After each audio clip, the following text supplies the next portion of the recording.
hit the like button, ladies and gentlemen. Also, don't forget to don't be selfish now. Go ahead and donate to the podcast. And also, my, I got the Cash App that's online when you watch each video. Any topics you want me to cover, you can email me, cinemacitypictures at gmail.com. Okay. Tonight on the Lawyer Henderson podcast show, basically we made our case against Kamala Harris and how we took her down and how Donald Trump is now going to become the president, the 47th president of these United States. Lawyer Henderson will make the case live.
Why Donald Trump won and Kamala Harris lost, an early analysis of the result. Thank you for listening, I should say, to the Lawyers and Podcast show. Thumbs up, like, share, and subscribe. Thank you for staying up late with me. Come on in. Of course, ScrewTube have us on a shallow band here. And ladies and gentlemen, last week was a great day. You see, last week I was very, very, very excited, ladies and gentlemen. Last week was the type of day of the period where it was just basically phenomenal. Okay, we're gonna get a second Trump term, and I was just excited about it. We basically brought down the I knew it wasn't a sister girl code in the first place, okay? White women, of course, sided with their men last week. Or we saw that. White women basically told these black women that when it came to white supremacy, we're going to always side with our men.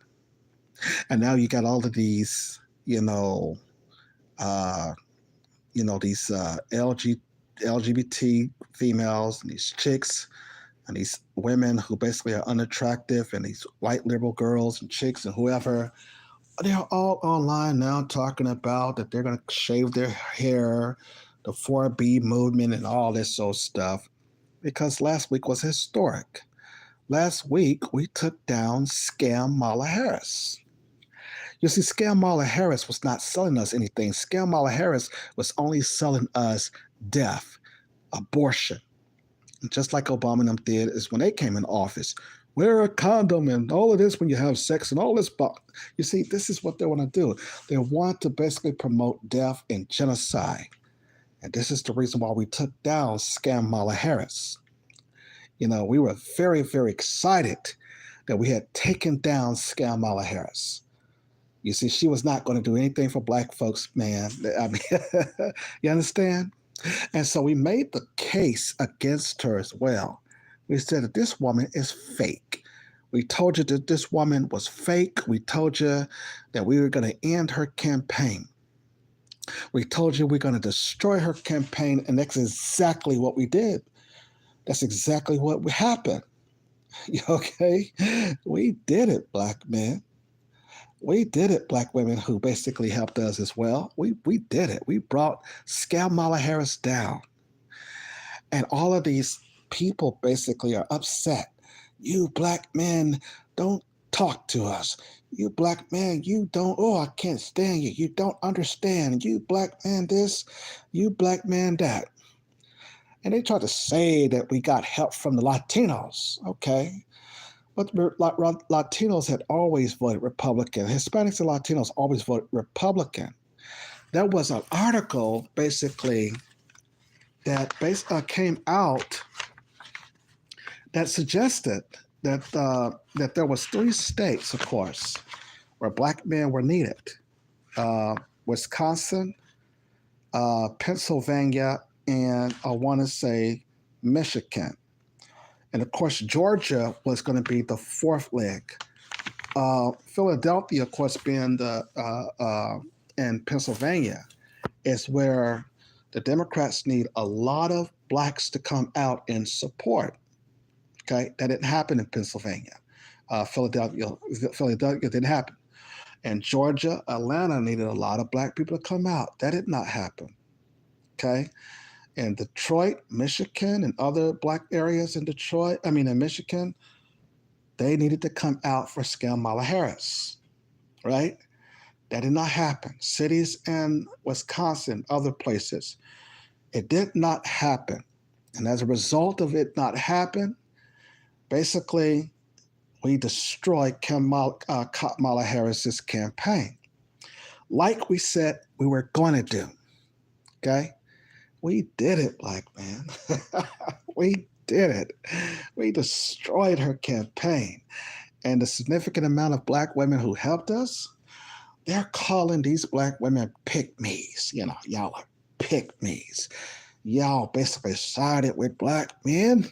Y'all know we never side with no black men and nothing that we do. Okay, y'all are some pick-me's. And since y'all sided with these black men, don't y'all dare call us. Because see, when y'all get in trouble, black men, don't y'all dare call us. Okay? So what was going on there, ladies and gentlemen, is that they tried to get us to believe, black men and women that helped us significantly take down Kamala.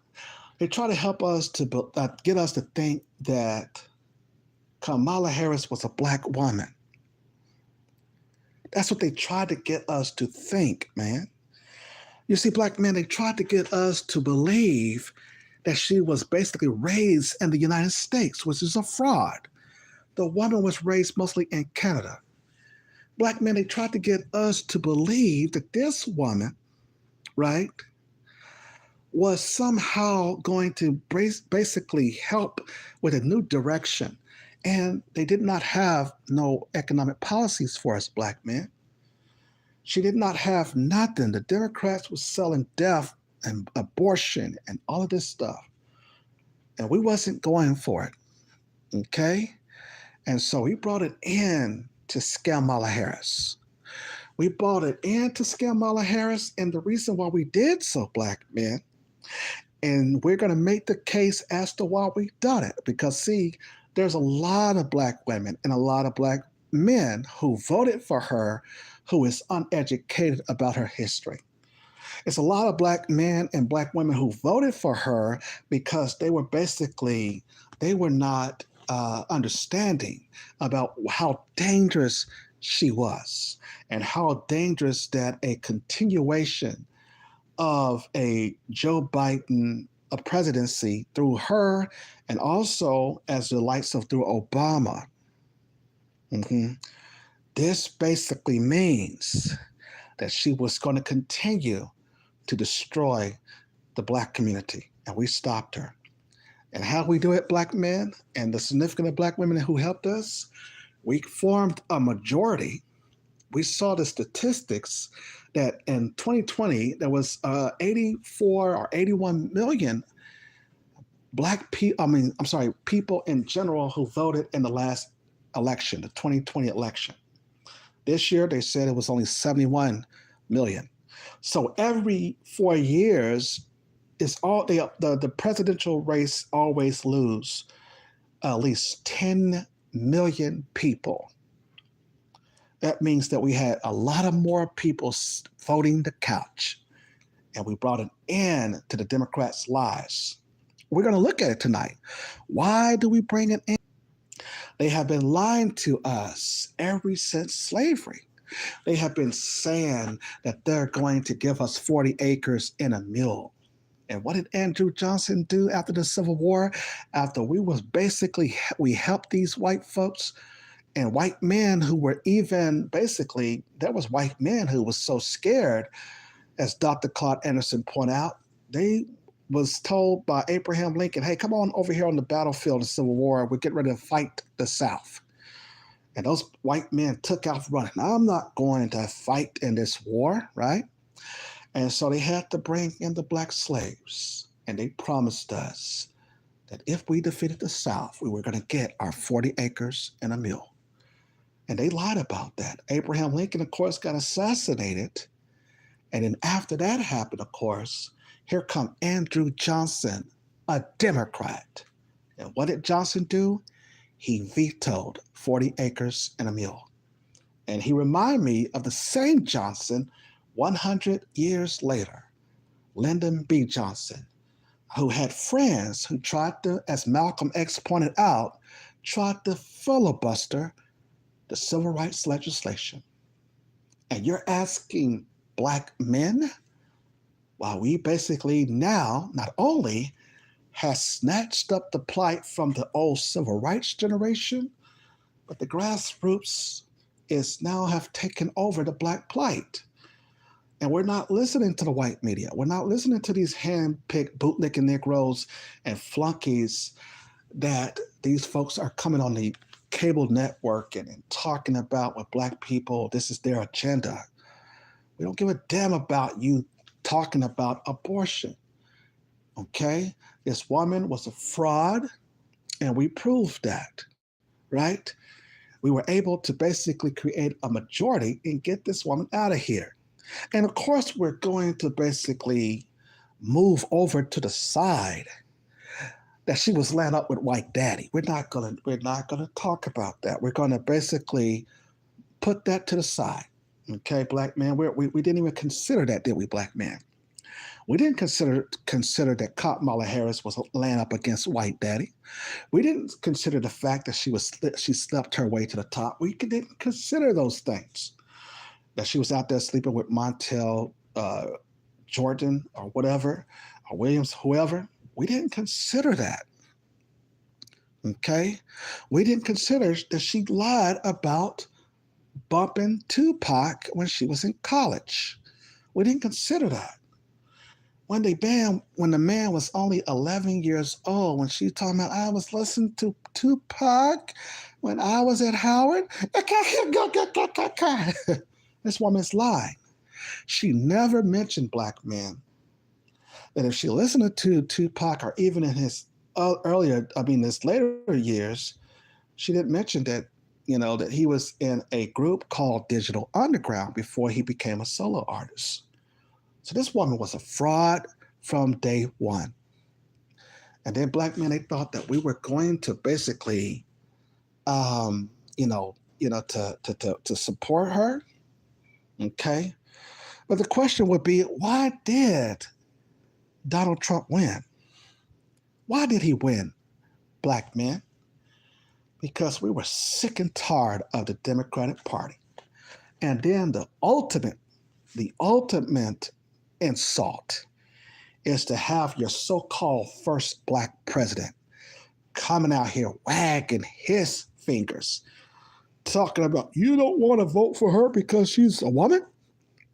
When this is the woman who been sticking by us ever since, and when we get in trouble by the system, and you don't want to support her?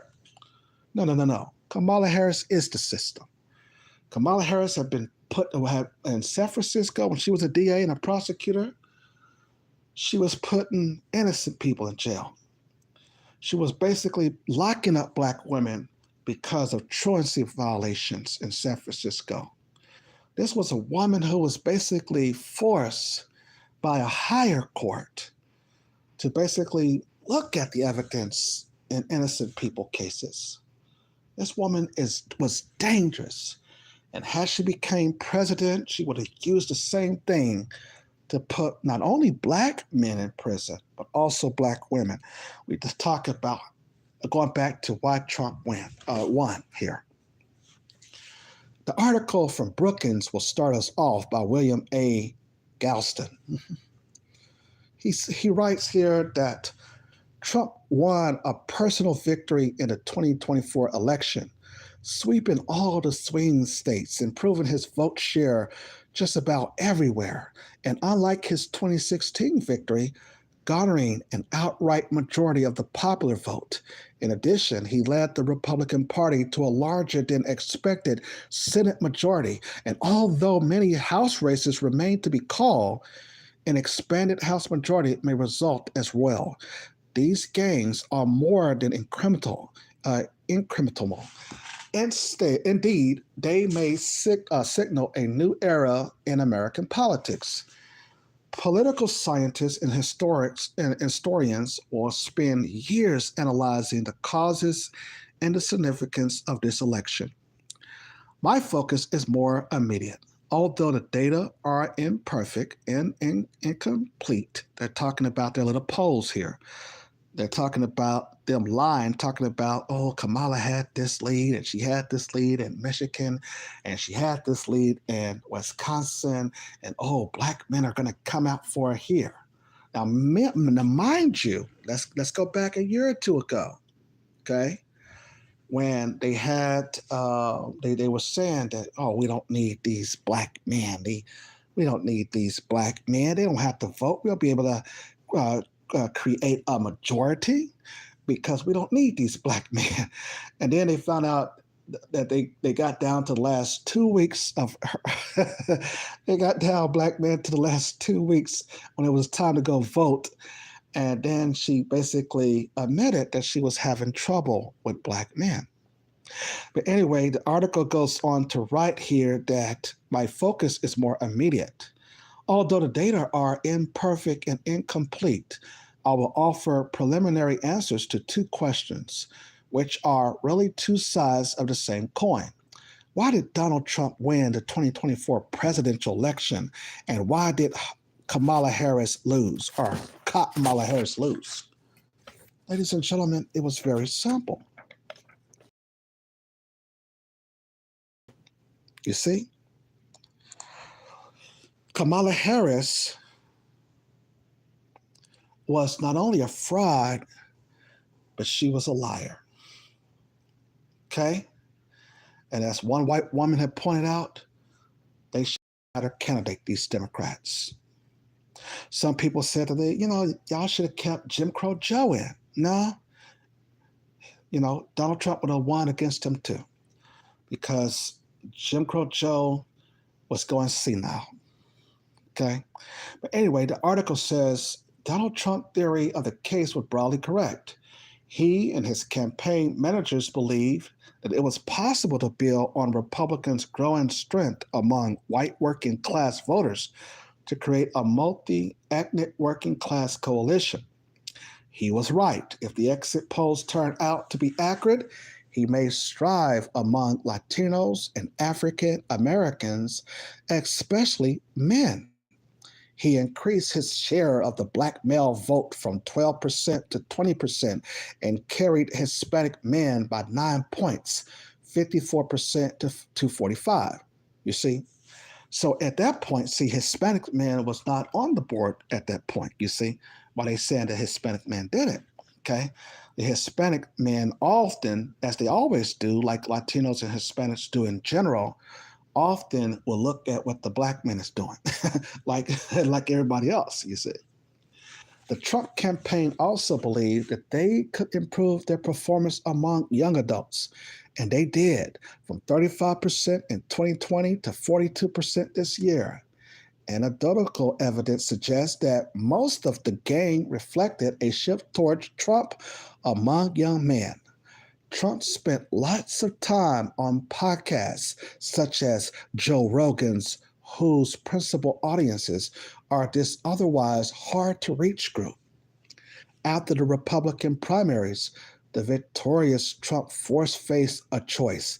They could moderate their message to reach out to disappointed backers of Nikki Haley, who ran a traditional Reagan conservative campaign, or they could continue their all out appeal to the Republican base while enjoying the grudging support of his defeated adversary. They chose the later course and won the gamble that the party would unite around them.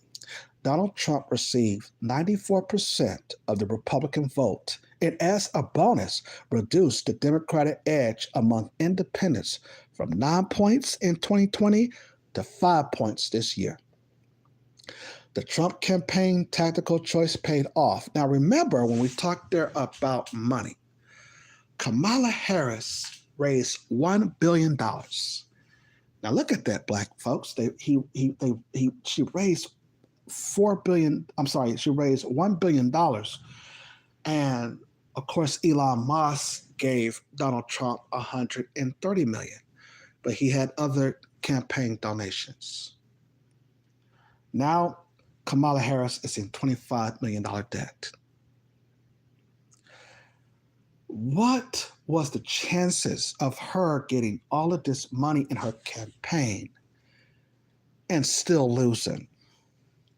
That's something that the Democrats and she is going to have to ask herself this question. The fact that when you gamble against black folks who have common sense, who basically know the history of the Democratic Party, and then only selling abortion, it's not going to do it. The Democratic Party's benign and neglect policies are coming to an end. And we proved that. It goes on to say here that the Trump campaign's tactical choice paid off. 3 turns out to be critical. First, convinced that Trump's intense personal bond with his supporters would do most of the mobilizing work.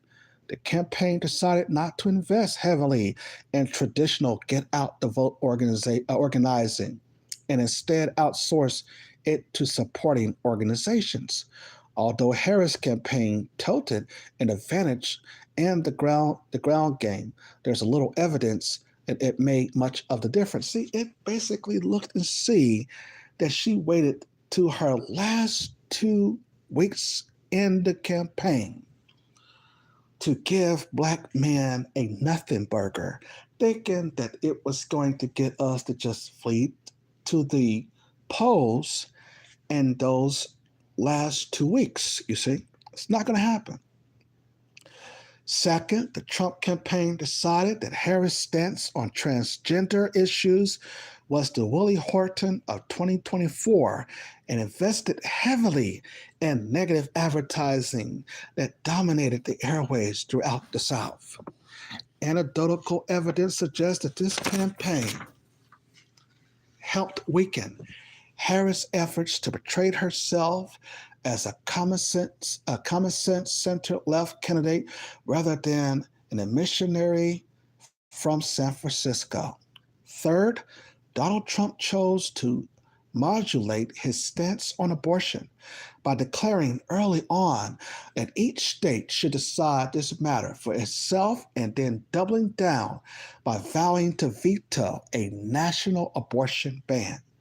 Many longtime foes of abortion were disappointed, and some were outraged. Nevertheless, Trump paid no price, winning 81% of the white evangelical vote, virtually unchanged from 4 years ago. You see, that the Harris defeat was basically, it was telling. Here was a woman who did not basically have any policies. You kept asking her, hey, what you going to do about this? How are you going to do this? What kind of policies you going to have? And she stood in the interview, and all she said was, well, you know, when I was a young girl, my mother, and we were so poor, And we had to wash our, greens or whatever in a tub. Okay. And you think that you just fell out a coconut tree? You see, no, that was not the type of answers that we needed. Okay. We needed more of a concise answer that basically will give us some type of, ideal of what your policy was. And she didn't do that. She just talking about, eh, I am from a middle class family. And when I hear what you're saying. And let me be clear. We're going to look at that. And Donald Trump is not going to change your life. But brace yourself, and you and Burton for what has been. I mean, she was basically just not answering the questions. Right? How can you foolishly back this one? Foolish. The Harris defeat was basically clear. Now let's go into this article. It says the Harris campaign was always running uphill. She served as the vice president to the president whose approval rating plunged in the middle of his first year in office and never recovered. The public's judgment of his performance on two core issues, inflation and immigration, was harshly negative, and Harris inherited this disapproval when Joe Biden abandoned his quest for a second term. The fact that Biden waited so long to leave the race also worked against Harris. The president's tardy decisions deprived her of her opportunity to sharpen her arguments in the primary fight and shorten the time she had to introduce herself to the voters. She did the best she could in the circumstances by quickly unifying the party and building a Biden's campaign apparatus rather than starting from scratch. But she never entirely overcame the difficulties stemming from Biden's timetable, right? So, in other words, all of the things that Biden was doing, like funding money to Ukraine, giving Native American billions of dollars, bringing refugees over from Afghanistan, giving them billions of dollars, giving billions of dollars to Israel, basically doing all of this stuff, giving illegal immigrants, all of this stuff, basically, the American people was like, wait a minute, we have to have businesses. We have to basically make business, continue. So you had a lot of these companies and banks and stores and things closing. If you go back and look at my video essay on how this stuff was declining, the American was in decline, I said. And it's all because they were wasting all of this money by giving it to Europe and giving it to Zelensky and all these other people who were not American citizens. And when you do that for 4 years straight, it basically destroys your economic system. And then people in America start losing jobs. And as Trump pointed out, is that these other European countries, they're not even putting in that much money. And so now he's like, well, you got to make them pay. We got to make them pay. They're not putting in money. We got to make them pay. That's what he's talking about. He's talking about if there has to be a collective of people in each country that is going to spend to basically finance things, not just America. Okay. Harris' theory of the case was flawed. This is the third paragraph. Looking at examples from the 2022 elections, she assumed that putting reproductive rights at the center of her agenda would mobilize an army of angry women and move them to the polls in record numbers. This did not happen. Women's share of the total vote rose only marginally from its level in 2020, and Harris' share of the women who voted did not increase from Biden 2020 levels. It is hard to judge how much this emphasis on abortion contribute to Harris' poor showing among men. Just 43%, down from Biden's 48% in 2020. But it did nothing to convince them that a Harris administration would be sensitive to their concerns. In other words, ladies and gentlemen, white women basically understood, okay, wait, hold on. Even though he basically answered the question, he did. He said, we're going to leave the abortion up to the states, right? And all of these LGBT women, all of these women who basically are just going out and protesting and didn't basically understand and comprehend what the man had said, went out there anyway. You don't understand. You see, we women, we got this. You don't understand. I'm gonna shave off my hair, blah blah blah blah, because he lost and she lost. I mean, it's like foolish. Goes on to continue here.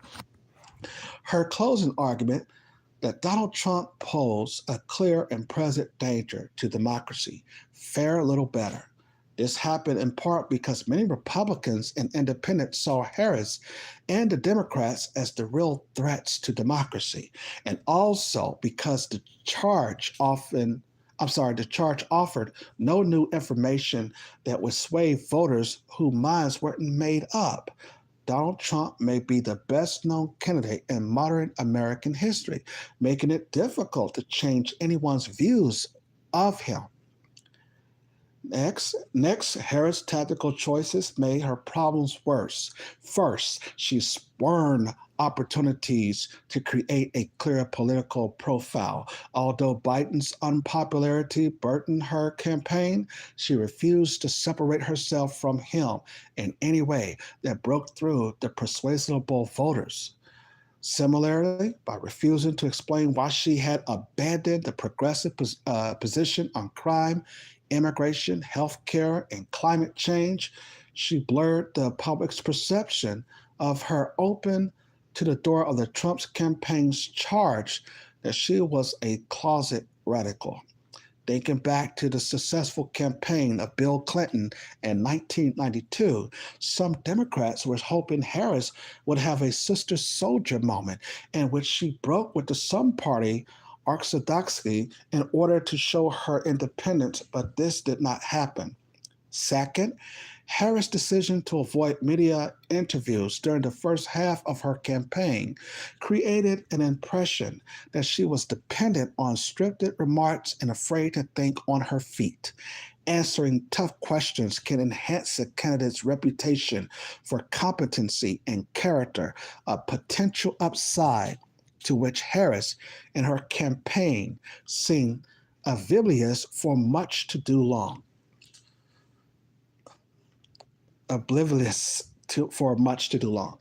So in other words, she basically did not know what she was relying upon on somebody giving her a teleprompter, a script, something that she needed in order to address an audience. And then at her campaign with Cardi B, you see they had to give Cardi B non-reading ass. They had to give her a cell phone because she couldn't even see the teleprompter, right? In its conclusion, it says Democrats knew that the election would be close, but the scope of their defeat will likely trigger recrimination from recriminations first and then extended period of soul searching, as was the case after Michael Dukakis' defeat in 1988. The party will be forced to engage in a debate about the causes of its defeat, and what is sure to be a long and lively primary campaign will determine the path forward. Meanwhile, President Trump will be challenged to honor the sweeping promises he made during his campaign. It remains to be seen whether he could impose massive tariffs without raising costs and average families and triggering another round of help weaken Harris' efforts to portray, another round of inflation. Also, uncertain is whether he could quell conflict in Ukraine and the Middle East as quickly as he claims while reducing American global commitments. And is it possible that trying to deport millions of immigrants present in the US could blow up in his face by creating civil strife and a backlash among Latino voters who have rallied to this cause if he failed to meet the hopes that he has aroused, especially his new supporters who provided his majority? He and his party may pay a price in 2026 and beyond. It's not true. Not true at all. You don't pay a, well, he can pay a price if he is lying, but it won't be the Latino voters. This article is misleading, of course. Now, the person who basically did this were black men.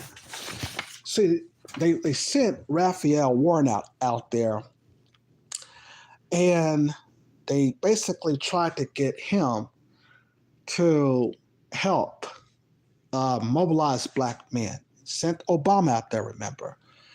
And Raphael Warnock, Georgia senator, he was at a Democratic field office in Detroit, the fashion district, and he knew that Kamala Harris was in trouble in 3 states: Pennsylvania, Wisconsin, Wisconsin, and Michigan. And that's basically where he was, and including Georgia, of course. That's where that she was having her problem with the black male vote. It wasn't Latinos. Latinos, as the article pointed out, only grew for Trump 9%, right? So Latinos didn't do anything as much as the black men, and with a significant amount of black women who stayed home, right? That's how she lost. Okay, so she didn't lose because of the Latino vote. Okay, she didn't lose because of the Hispanic or Latino vote. Okay, she didn't lose because of the Arab votes. Okay, you have Arabs and Palestinians and all these people coming on YouTube and TikTok and social media talking about black people and making all these crazy arguments and stuff like that. And talking about, you had I think it was the Arab communities talking about, you were warned, Kamala, you were warned. No. You don't determine as Arabs who will be the president of the United States. You don't get to determine that as Arab Americans, Palestinians, Latinos. Right now, only the black community determines this. You see, white folks basically, when it comes to election, they don't care about what all the other groups thinks. They want to know what the black man is thinking. You understand? And when these white folks start to see that men, specifically black men, were saying, okay, I'm going to get my passports. I'm not going to eat at restaurants no more. I'm not going to do this. I'm going to leave the labor market. I'm not going to tell my children to go to these into the military. The white man saw a reduction of police and other things. You see, you need all of this stuff to run a country, and women won't do that by themselves. And so when you look to see that another 4 years of this, and to have all our money going other places, it will be a further decline and a decay of a lot of businesses and communities and things going under. It was shrunk because, you need manpower to maintain a system, and so a system which then includes cities, towns, and counties and stuff like that, which men basically mostly bring in doing all of this work: street work, factory work, making sure that the trains are running to produce all of this stuff or moving it from one state to another on these train and railroad tracks, airplane and building and creating things. Women are not in those industries. Okay. You understand? And they own line talking about being independent and all this old stuff. Men are in those industries. Right now, there is colleges and universities who can't even get women in certain types of industries like this because they don't want to do it. And so they'll go out there and they'll run their mouth, but they're not really doing nothing. And so the powers that be said, they heard men clear. You put this woman in office, and then I'm going to basically say, okay, I'm gonna quit my job, I'm gonna go overseas, and I'm gonna vacation. You saw other men say this. You saw a lot of white men, of course, uh, leaving the labor market.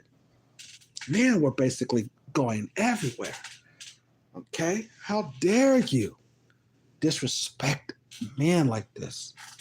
It's what we told the power structure. And they said, okay, we got to put Donald Trump in office. Because, see, if they cheated him again out of the election, which I thought they did in 2020, then you already know the white power structure was not going to be able to handle this. Okay? And of course, I told you, of course, that the Electoral College, let's talk about that a little bit. Now, remember, I told y'all that this Alan Littman, remember I told you that he had the 13 keys, right? And I told you that his 13 keys was not going to work, didn't I? I told you that he did not know what he's talking about in these 13 keys. And then I asked you if you went back and rehashed, if you remember, if you hearken back a little bit, remember I told you that he said that if they got rid of Joe Biden, then they lose the incompetent key or incumbent key, didn't I?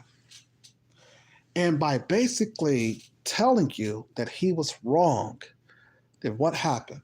He said that Kamala was going to be the first woman president, and she wasn't. Okay?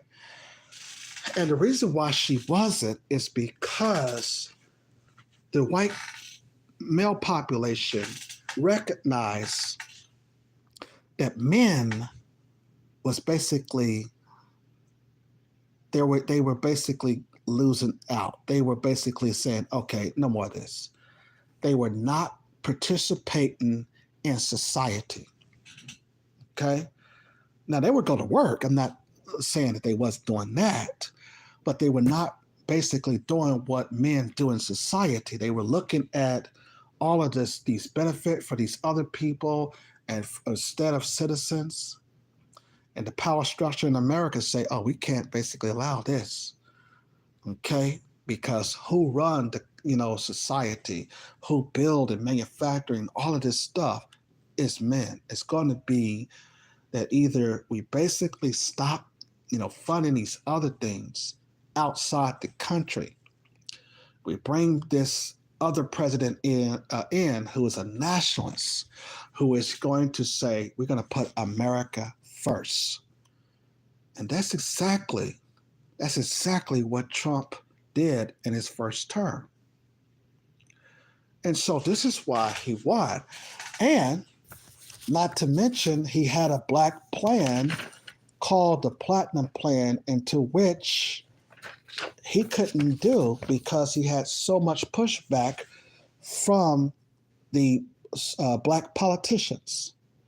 See, the black politicians and these old Negroes and the old civil rights generation have stopped us from dealing with the Republican Party.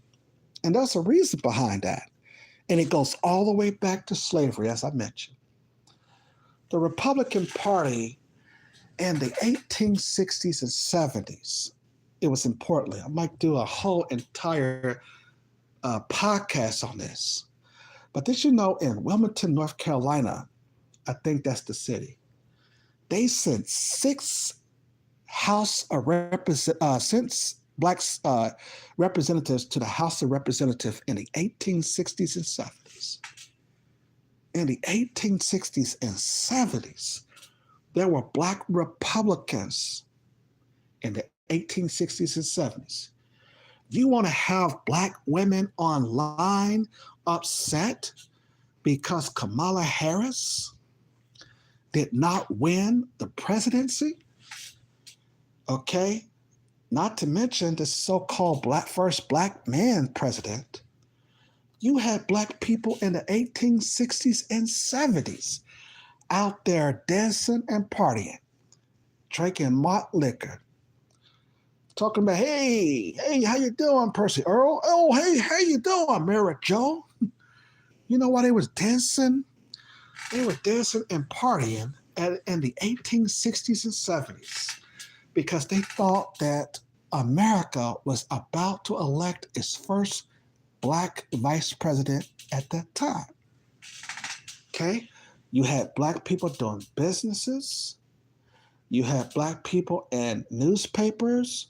You had black folks after the passage of the civil rights legislation in the 1860s because, see, a Democrat named Andrew Johnson was vetoing everything that they were sending up to the House and the Congress and the Senate.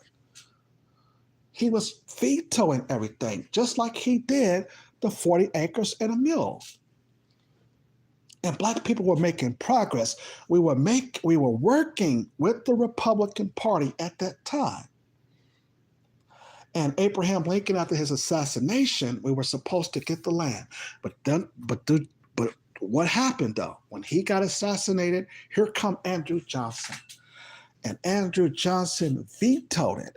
And what did he do? He gave all of the white slave owners back the land that was basically supposed to be given to blacks. Black people, of course, in sharecropping and other things had to rent out their land to basically then work on it, and of those things. They were basically producing textiles and other things and shipping it to Europe and other countries in Europe as well. So if you think that this is the first time that we had civil rights legislation on the books, oh, not at all. You think that we have not worked with the Republican Party before? And why you crying on TikTok?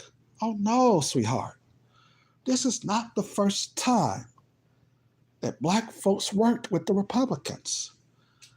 And also, not only did that happen, at the time that basically that we sent these 6 House representatives to be the representative of Congress, black people were striving in business as well.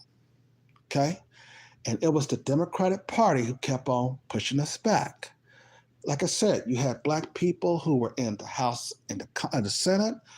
You had black people basically who owned business. They had radio stations. They had newspapers.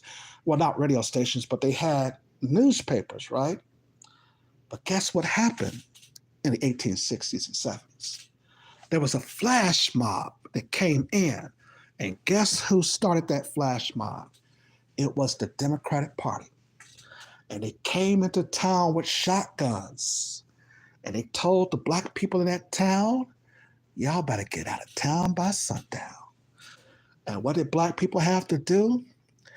They had to basically run and hide into cemeteries and swamps and other parts of the city and town because the Democrats at that time told the Republicans and the Fusion Party that were white, this is a white man's country.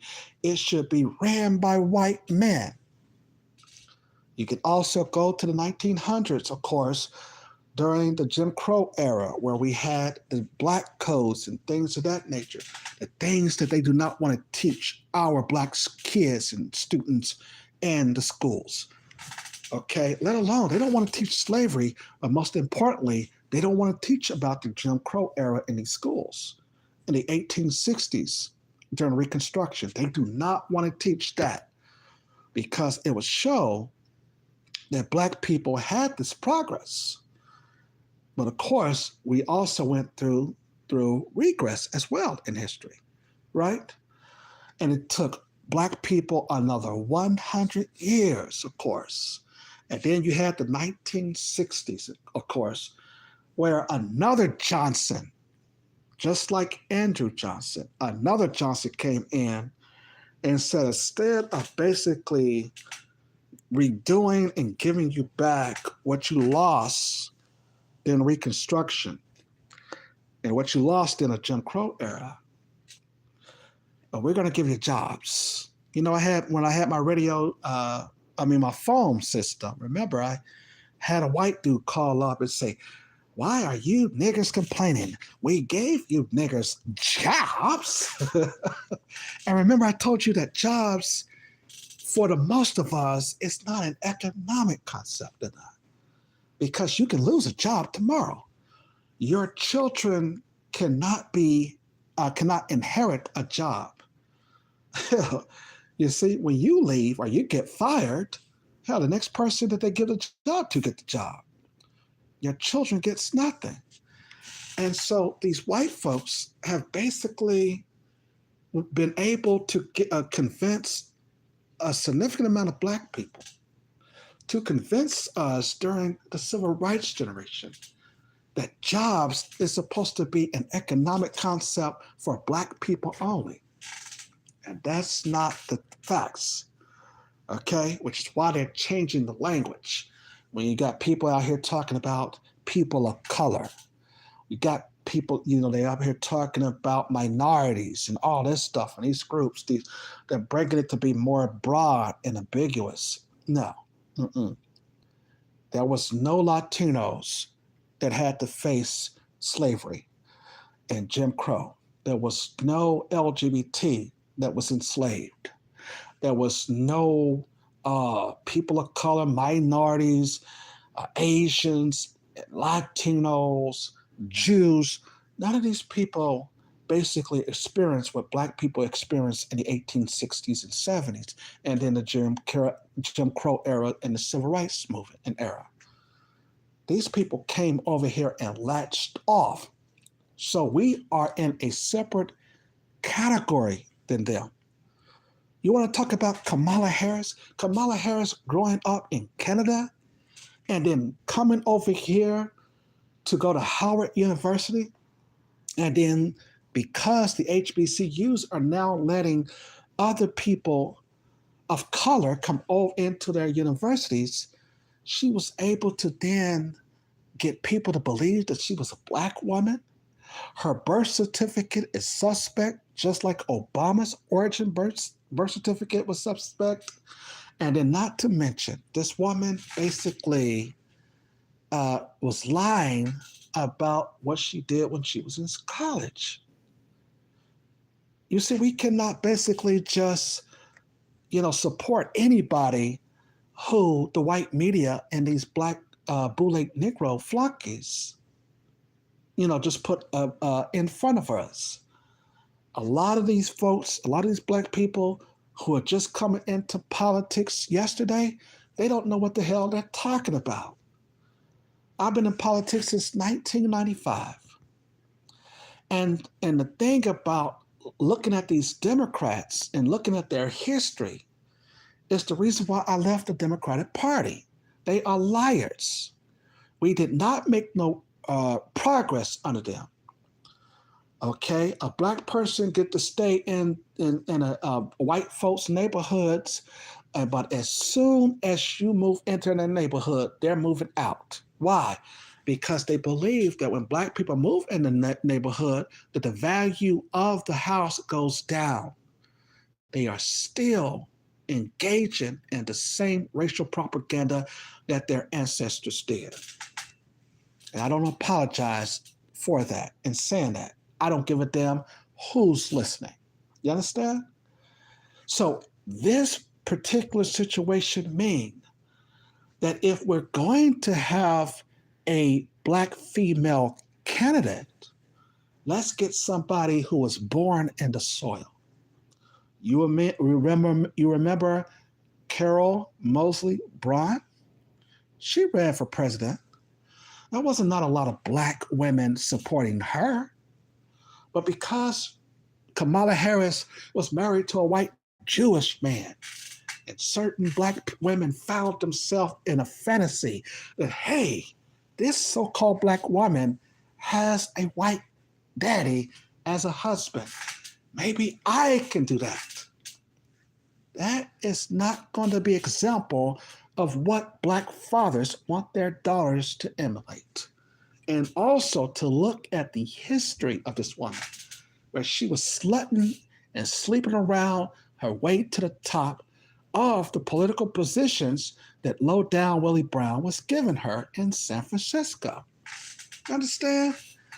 The fact that they basically would just shell out anybody and y'all go out there and support them. No, you get a black woman of class. Get a black woman who have the experience and who have the integrity to go out and say, hey, here's my policies. Here's my family. Okay? And if you have a white husband, fine, but don't be a coon. You must have a black policy that basically is going to do what? You're going to show what it is. Tell us what it is. And you're going to say, hey, this is how it's going to benefit the black community. And that's how it's supposed to be. Okay? And you're not going to go out there claiming it's going to be for everybody else. Okay? Because everybody else don't have the same struggles that we have. Everybody else came over here yesterday to laggygag. Okay? As I just told you about the Reconstruction. There was no other races that was during Reconstruction that we can name of, but a few people, handful of people. The Native Americans were killed off, and white people just killed them off, because they were useless. They couldn't get the job done when it came to building America. And who did they bring over here? The freemen, to build up the United States and to basically, like I said, have picking cotton, sharecropping, and all this stuff. Black people did that.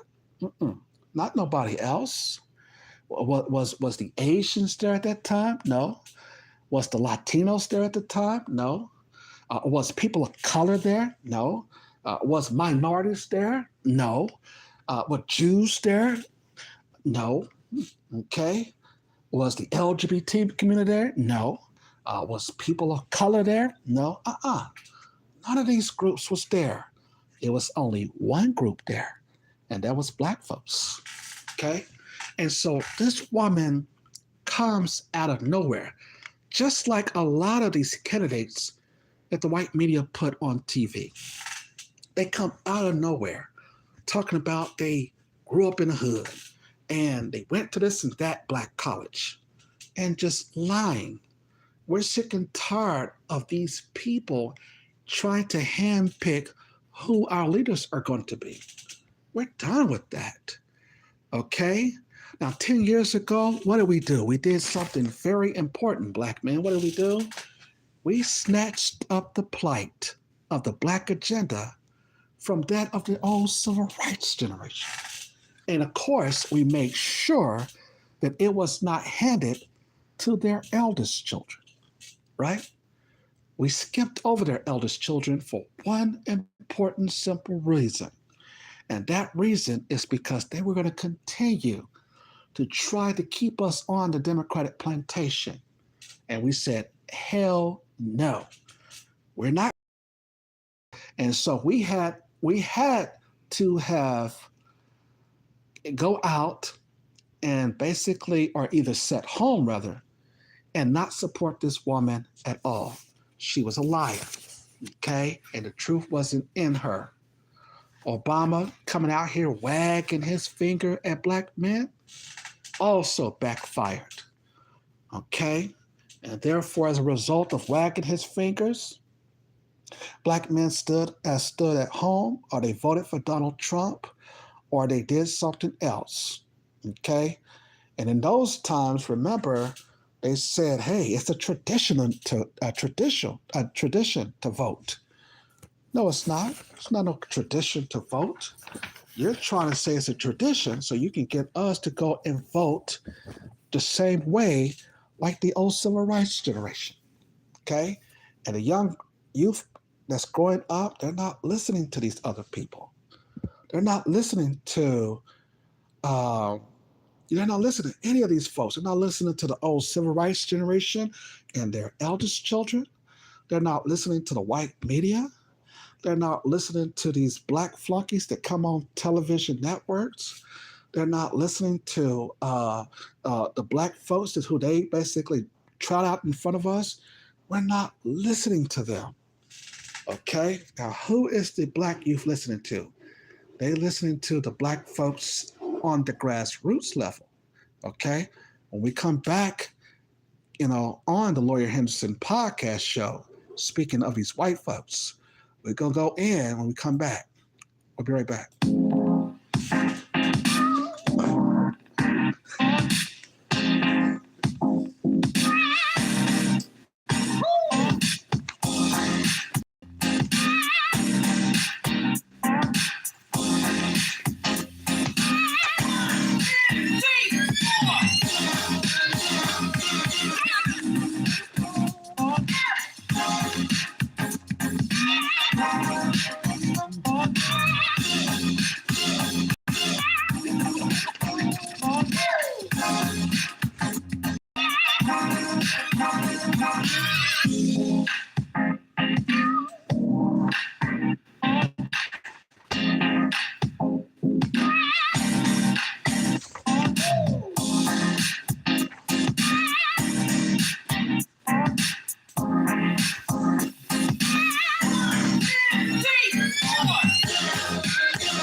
Lawyers podcast show is live. We are back. And thumbs up, like, share, and subscribe. Today we're talking about how we have made the case against Kamala Harris and why she lost to Donald Trump. And basically that we looked at both of the candidates' policy and we voted policy as black people should do. Okay, remember I said earlier that Donald Trump basically had the platinum plan that he was going to do for African Americans. And that's something that I want to see materialize, which is one of the reasons why I voted for him. We're back here on the Lawyers and Podcast show. I'm sorry, excuse me, which is why I sat on the couch, knowing that he was going to win, I should say. Okay, I didn't vote at this year's election, I'm sorry. But I stayed on the couch because, like I said, if many of us don't basically go out to vote, the Republicans win, okay? They don't win because of Latino vote. I want to read this article here because we have to do something. See, we have to basically talk about why these white folks want to basically stop us from making progress by using these black people who they cherry pick out of nowhere. Why do these white folks do that? Okay, we'll go into talking about Obama and why he was lecturing Harris, and then I'll go into to basically bring it all together here. You see what I'm saying? The article is from Nakia Malika Henderson, and we're not Kim, by the way.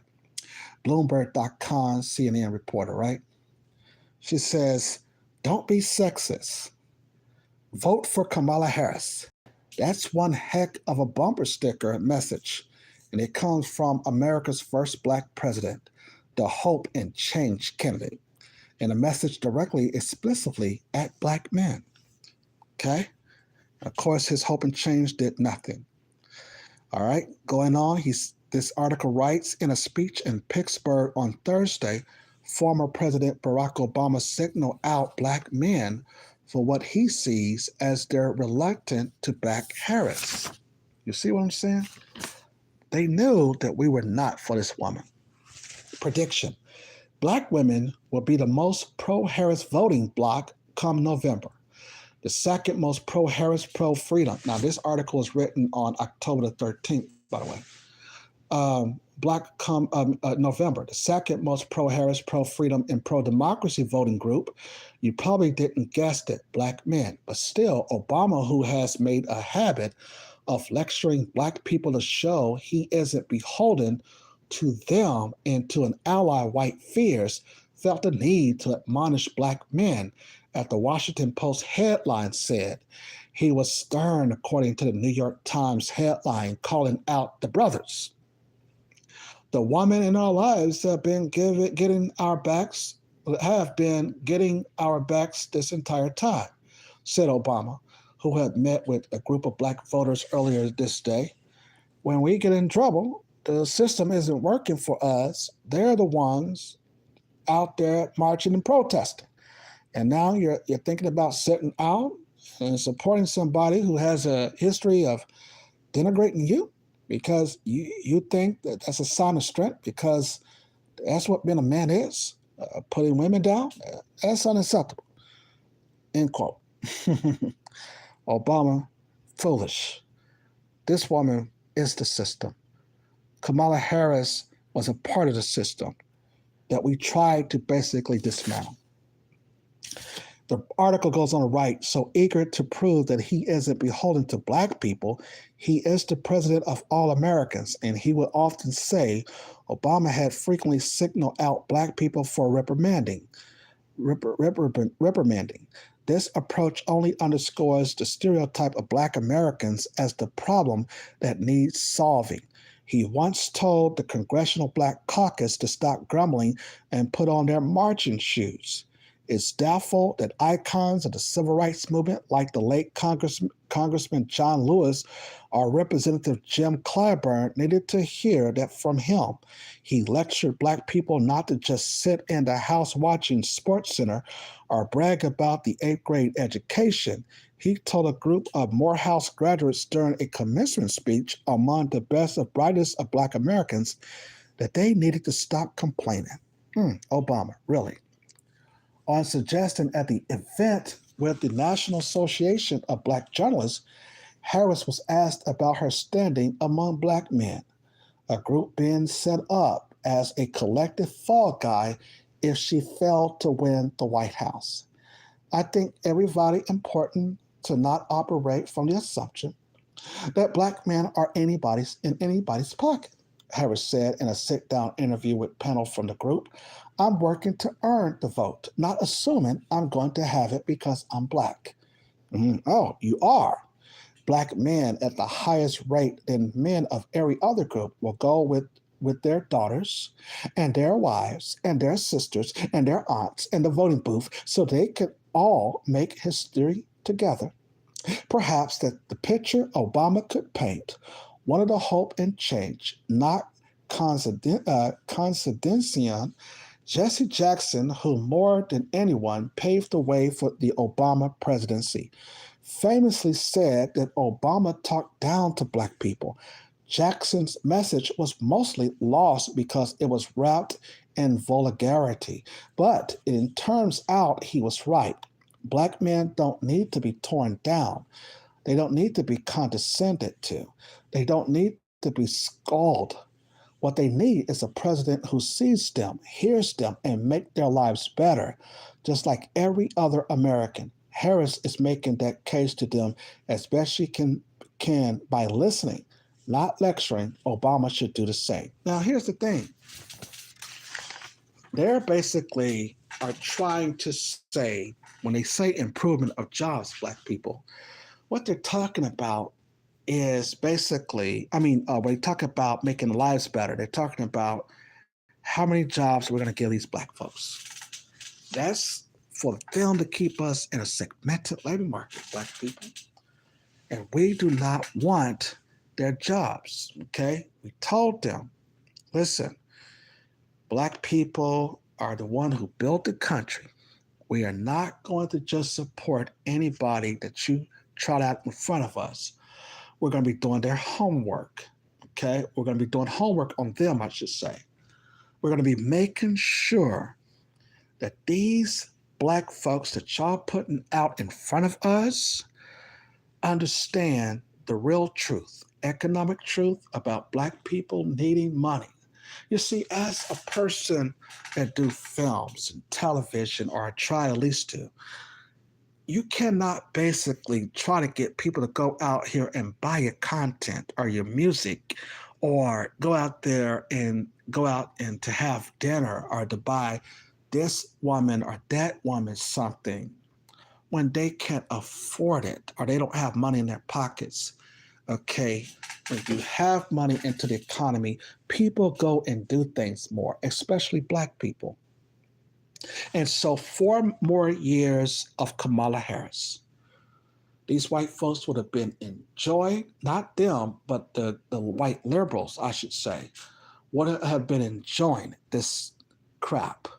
And so was the Jewish population, which they would have continued to send a lot of this money to fight a war in Israel and other places, while we at home would have been suffering.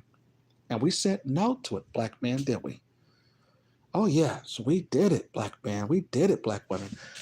Now, the black women who stood with us finally here, they're calling you pygmies, right?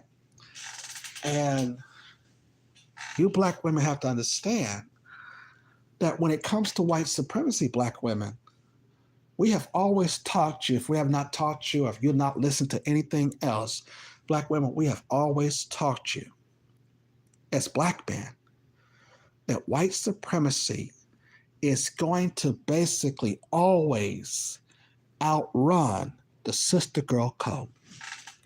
If you have not basically want to listen to it, I know you don't listen to us as much on anything like you do these white men, because I'll be seeing you sisters downtown, and y'all be with these white boys. We don't be saying nothing. Y'all be kissing these white men in the car and stuff and smelling. Did black man say anything about it? No. Come on now. I know I promised y'all about this video talking about the crisis of interracial marriages and dating, where these black women out there spend a lot of money on these white men now. And they're talking about us. No, but we don't basically, when we taught you anything, we told you that there is nothing under that goes basically beyond the system of white supremacy in the white girl's mind, because the reason why she sided with her men is because she knows that the privileges that they enjoyed for the 246 years that this country been a nation, they have enjoyed those privileges. You see, when they had us working in the fields, and black women, they had you working in the homes, you were breastfeeding the white children. You were basically helping the white woman in those homes. And then now you're helping the white men on the jobs and the businesses and their companies to help them build up their financial situation, and to help them deal with their problems. And black women, you're also staying in their neighborhoods to help them build up their ecological system. And then you're upset at black men and moving your nose to the other side when you are in a hot 2-story home by yourself, and then calling these black women who do have black husbands and who do have black boyfriends and fiancés, you're calling them pygmies because they understand the support system that is needed in order for you to basically move into a different economic financial bracket. See, these white folks, they cheated, and we know that. Okay, these white folks basically have created what is called the stock market. They create companies like they call hedge funds. And basically, black women, what they do is they take all of this economics and basically they sell us a dream of going to college and then getting jobs, while they're sitting on generational wealth, and they have stocks and bonds and mutual funds and 401ks, and they have other types of things in ECF,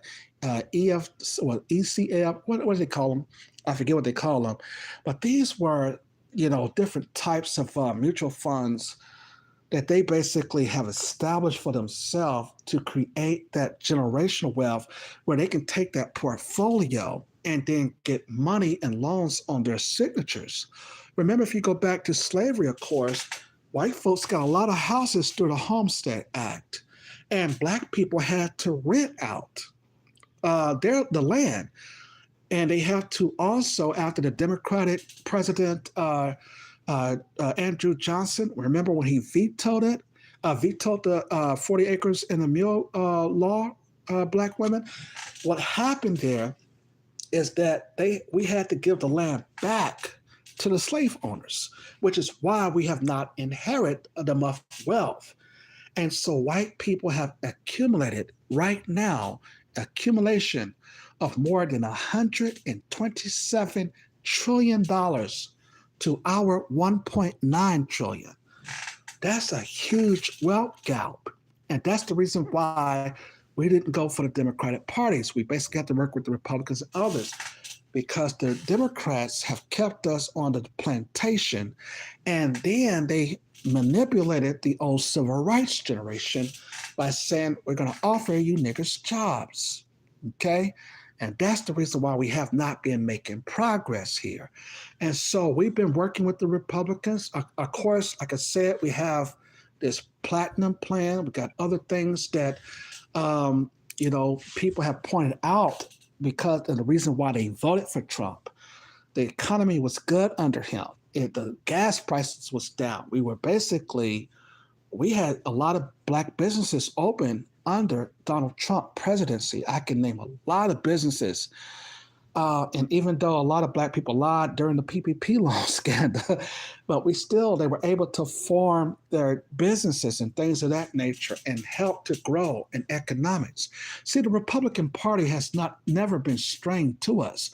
We've basically just been listening to the Democratic Party talking about we're going to make progress, and that's because they basically got the old civil rights generation, to basically do this, and then after Dr. King found out, oh, wait a minute, the white liberals are lying, Malcolm got a point here. And Malcolm even said that he was going to work with Dr. King at one point before both of them got assassinated. So this is how they kept us down. This is how they kept us in a segmented labor market for so long. And we basically are done. We are voting policy now. We are no longer going to just vote for you because you're black. We want to see what your policy is. We're not going to vote for you just because you're a Democrat. We want to see your policy, okay? And black women and black men, you already know why we also got rid of the Democrats this next 4-year cycle of presidency.